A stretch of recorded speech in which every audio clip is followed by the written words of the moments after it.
இந்த இயற்கை அனர்த்தம், வெள்ளத்தால், மண் சரிவால், இன்னும் பல பிரச்சனைகளால் பாதிக்கப்பட்ட குடும்பங்களில் சிறிய குழந்தைகள் இருப்பாங்க, சிறுவர்கள் இருப்பாங்க.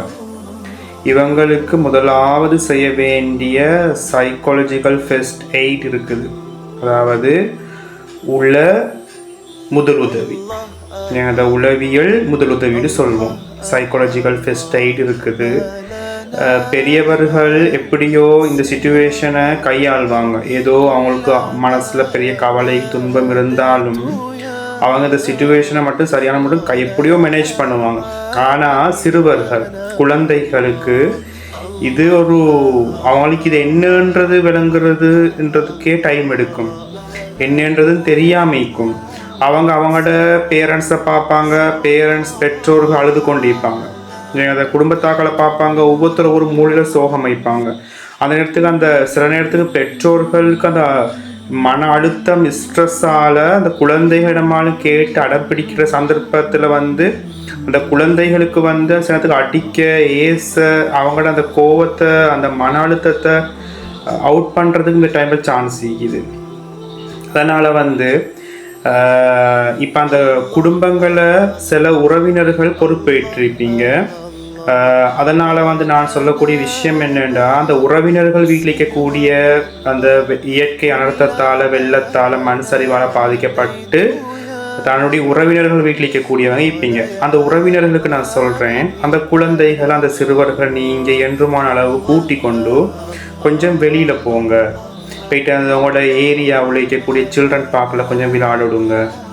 அடுத்தது அவங்களுக்கு என்னமாலும் சின்ன சின்ன அந்த ஸ்வீட் ஐட்டங்கள் கடைகளுக்கு கொண்டு போயிட்டு ஸ்வீட் ஐட்டங்கள் அவங்க விரும்பக்கூடிய ஃபுட்டுகள் கொஞ்சம் வாங்கி கொடுங்க.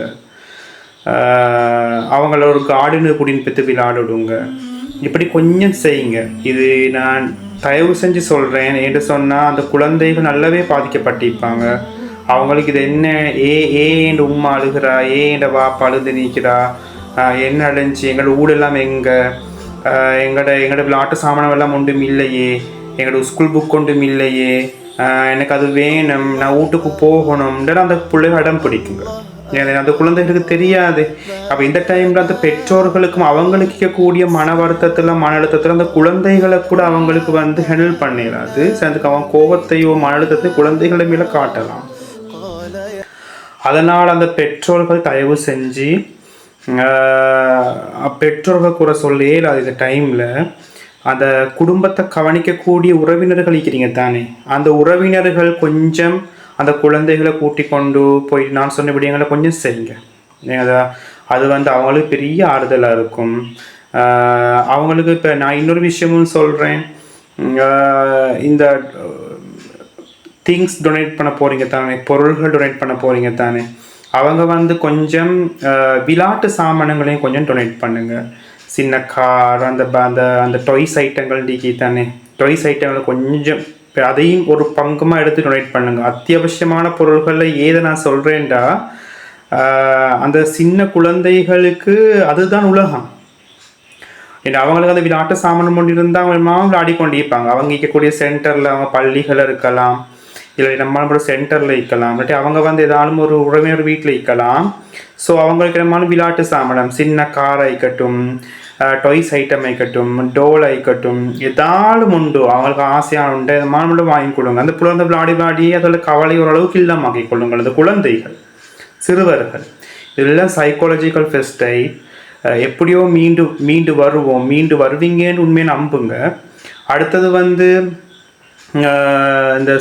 நான் சொல்கிறேன், இந்த வெல்ஃபேர் ஆர்கனைசேஷன்களுக்கு சொல்கிறேன், நிறைய உதவிகள் செய்கிறீங்க, ரொம்ப சந்தோஷம். அதே நேரம் கட்டாயம் நீங்கள் ஒரு குரூப் ஒன்று ஃபார்ம் ஆகுங்க. மெயினாக லேடிஸ் ஒரு குரூப் ஒன்று ஃபார்ம் ஆகி நீங்கள் அந்த குழந்தைகளை கொஞ்சம் போயிட்டு அந்த சென்டரில் இருக்கக்கூடிய குழந்தைகள், பள்ளிகளில் இருக்கக்கூடிய குழந்தைகள், இன்னும் ஒவ்வொரு சென்டர்கள் இருக்கிறாங்க தானே, இந்த குழந்தைகளை கொஞ்சம் டைம் எடுத்து அவங்கள போய் பார்த்து அவங்களுக்கு விளையாட்டு சாமான் கொடுக்குறது, அவங்கள கொஞ்சம் ஒரு இனமாலும் அவங்களோட விளையாடுறது, இந்த மாதிரி விஷயங்களை கொஞ்சம் செய்யுங்க. இதோட நான் கவுன்சிலராக சொல்கிறேன். உண்மையாகவே நான் என்னுடைய இதுக்கு முந்தைய ஒரு வீடியோ பதிவில் நான் நம்பர் போட்டுறேன். நிறைய பேர் கால் பண்ணி இறைவனுக்கு அனைத்து புகழும். என்னால் முடிஞ்ச அளவுக்கு நான் அவங்களுக்கு கவுன்சிலிங் பண்ணிக்கிறேன்.